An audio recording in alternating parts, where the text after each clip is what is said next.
क्योंकि बहू झूठ नहीं बोलती। सुधा और राकेश के 3 बेटे थे।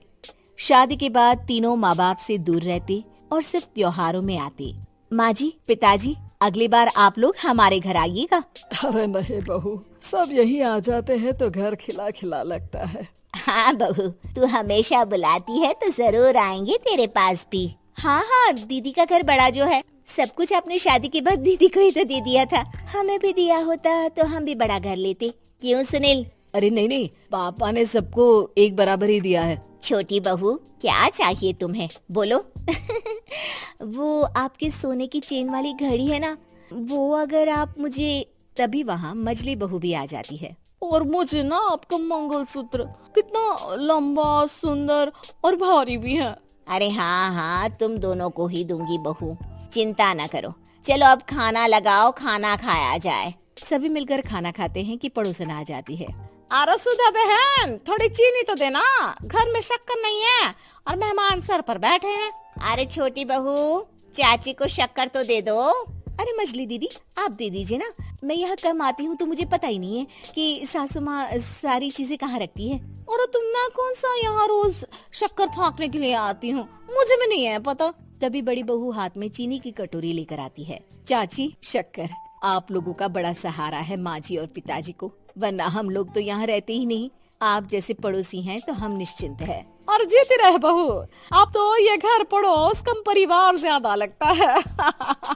सुधा अपनी बड़ी बहू को देखकर बहुत खुश रहा करती थी। वो उससे अक्सर घंटों बात भी किया करती, लेकिन दोनों दूसरी बहुओं का भी वो समझती थी कि शायद छोटी है, वक्त आने पर संभल जाएंगी। समय आ जाता है जब सभी को वापस जाना होता है।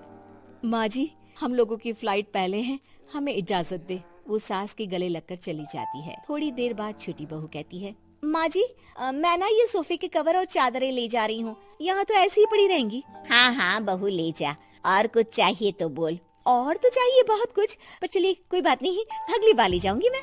ऐसे ही मंजली बहू भी घर का बहुत सारा सामान ले जाती है। सभी के जाने के बाद सुधा राकेश से कहती है, घर कितना सूना लग रहा है ना। हाँ, और खाली भी। तुम्हारी दोनों बहुएं सब बटोर गई। अरे ठीक है ना, हम दोनों ही तो हैं, कितना सामान लगेगा, फिर उन लोगों की नई गृहस्थी, इतना मत सोचा करे। समय बीतता है। ऐसे ही हर साल त्योहारों में सुधा और राकेश के बच्चों की बहू आते और जाते वक्त ढेर सारा सामान पैक कर कर ले जाती। लेकिन कुछ ही सालों में सुधा का देहांत हो जाता है। पिताजी, आप यहाँ अकेले क्या करेंगे? हम लोगों के साथ चलिए। अरे नहीं नहीं बहू, इस घर में सुधा की यादें हैं, मैं उसे नहीं छोड़ सकता हूँ। अब तुम लोगों की माँ नहीं रही। देख लो, वैसे तो मैंने उसके जीते जी सब कुछ दे दिया है, लेकिन कुछ उसका पर्सनल कीमती सामान था जो ये है, ले लो। सामान में होती है एक घड़ी और एक मंगलसूत्र। माँ जी ने कहा था कि वो ये घड़ी मुझे देंगी। हाँ हाँ, पिताजी, माँ ने सबके सामने ये घड़ी सरिता को देने के लिए कहा था। उठा लो सरिता माँ की घड़ी। अब क्या था, छोटी बहू फट से घड़ी उठा लेती है। और पिताजी, ये मंगलसूत्र तो माँ ने मुझे ही देने को कहा था, याद है ना? वो सभी की ओर इशारा करती है। तू भी ले ले ये हार बेटा, कोई बात नहीं। मंजली फटाक से हार उठा लेती है। ससुर बड़ी बहू की तरफ देखते हैं। तुझे क्या दूं बेटा? पिताजी, माँ ने एक चीज मेरे लिए भी रखी है। सभी के कान खड़े हो जाते हैं कि आखिर सास ने क्या रखा होगा बड़ी के लिए। अरे माँ जी तो दीदी से प्यार भी ज्यादा ही करती थी, हमेशा उनसे बात किया करती। जरूर कोई बड़ी और अपनी प्रिय चीज दी होगी दीदी को। और देख लेते हैं ना, वरना तो हम भी बराबर का बंटवारा करेंगे। हाँ हाँ, कर लेना बंटवारा। लेकिन बड़ी बहू, बताओ तो, सुधा ने क्या रखा है तुम्हारे लिए?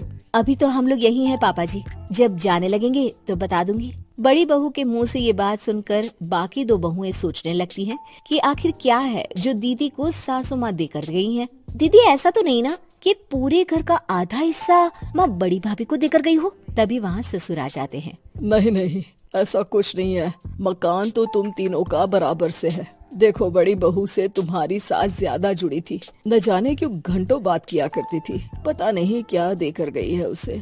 और ससुर जी, आपको क्या पता, चालाकी से पूरे घर के पेपर में साइन करवा लिए हो, या फिर कोई छुपा गहना। आखिर मकान पूरा तो आपने सासू माँ के नाम ही कर रखा था ना।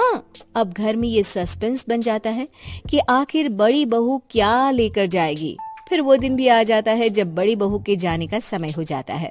बेटा, परसों तुम चली जाओगी, बताया नहीं माँ ने तुम्हें क्या दिया? घड़ी और हार जो बेशकीमती था और तुम्हारी सास को सबसे ज्यादा प्रिय था, उसका तो बंटवारा भी हो चुका है। अब तुम्हारी बारी। हाँ पिताजी, आज मैं ये बात बताने ही वाली थी। माँ ने मुझे उससे भी बेशकीमती चीज दी है और वो है आप। आपसे अधिक प्रिय उन्हें कुछ नहीं था। माँ चाहती थी कि आप मेरे साथ रहें।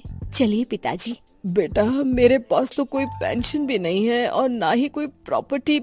लेकिन आपके पास संस्कार है पिताजी, जो मेरे बच्चे आपसे लेंगे, तो आपको ले जाने पर स्वार्थ ही है मेरा। चलिए ना पापा। सभी के सामने पिताजी बड़ी बहू और बेटी के साथ उनके घर चले जाते हैं।